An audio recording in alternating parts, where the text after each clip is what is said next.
Good day po mga idol. Yan po yung motorsiklo na kakabitan natin ng naayos na mags. Ayan, ganda. Ang ganda ng motor talaga ni Sir Idol. Galing, ganda. Tapos, after 5 minutes, ayan na po. Close up, ayan na po. Tignan po natin. Tama. Dikit sa pointer. Tignan po natin yung pointer. Ayan po. Eksakto na po siya sa pointer. Wala na po siyang, ang distance ng mag sa pointer ay hindi na po nagbabago.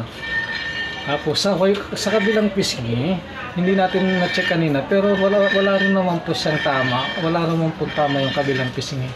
Okay naman po yung distance ng pointer sa mags.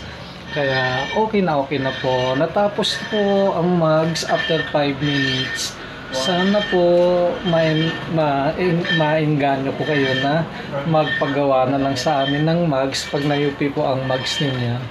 Yun lang po. Salamat.